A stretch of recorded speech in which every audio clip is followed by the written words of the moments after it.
மகாபாரதம் படிச்சிருந்தீங்கன்னா உங்களுக்கு புரியும். அப்படி படிக்காம இருந்தீங்கன்னா இன்னைக்கு ஏஐல கொஞ்சம் தட்டி பார்த்து இப்ப நான் சொல்ற கதையாவது படிச்சிருங்க.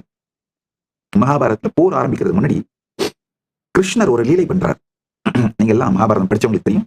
சகாதேவன்ட்ட போய் துரியோதனன் போர் ஆரம்பிக்கிறதுக்கு நல்ல நாள் இது, எந்த நாள் ஆரம்பிச்சா நான் வெற்றி அடைவன் கேட்கறான். சகாதேவனும் ஜோதிட சாஸ்திரத்துக்கு நேர்மையா இருக்கணுன்றதுக்காக எதிரியாகவே இருந்தாலும் சரியான நாளை குறிச்சு கொடுத்துறா, இந்த அமாவாசையிலே போரை வந்து நீ வெற்றி அடைவாயின்னு துரியோதனனும் தயாராயிருக்கான். கிருஷ்ணன் என்னடா இந்த சகாதேவன் இப்படி பண்ணி வச்சுட்டானே, என்ன பண்றது? பக்தர்கள் ஏதாவது அவர்களையே அழித்துக் கொள்ளுகிற மாதிரி மெஸ்அப் பண்ணி வச்சாலும் அதிலிருந்தும் பக்தர்களை காப்பாற்றுகின்ற வேலை பகவானுக்குடையது.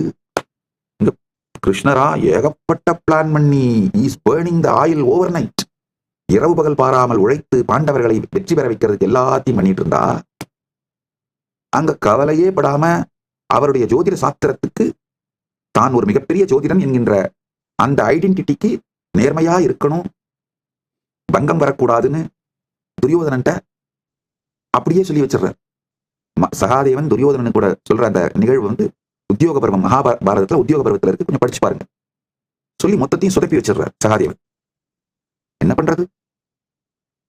அதுக்கப்புறம் நேரம் இருந்தா மகாபாரதத்தை விளக்குற இந்த பஞ்ச பாண்டவர்களுக்கும் ஒரு பெண் நேர்மையால் வருகின்ற வீக்னஸ் 5 பேருக்கு இருக்கு. ஒன்னொன்னு அந்த 5ஐயும் அந்த 5 நாளும் அவங்க ஏற்படுத்துற சொதப்பல்களை வளர்ச்சி நெளிச்சி இந்த பாரதத்துல வெற்றி அடைய வச்சிருக்காரு பாரு கிருஷ்ணர்.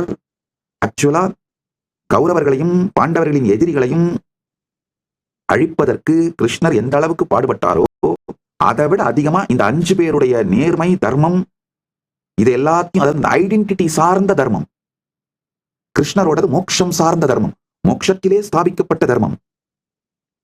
ஆனா இந்த பஞ்சபாண்டவர்களுக்கு தர்மத்திலே ஸ்தாபிக்கப்பட்ட தர்மம். இந்த தர்மத்திலே ஸ்தாபிக்கப்பட்ட தர்மம் கிரியேட் பண்ற கன்ஃபியூஷன்ஸ் கான்ஃபிளிக்ட்ஸ பொறுத்துக்கிட்டு இந்த 5 பேரையும் ஹேண்டில் பண்ணி இந்த 5 பேரையும் பாதுகாத்து ஜெயிக்க வச்சதுதான் கிருஷ்ணனுடைய மிகப்பெரிய சாதனை.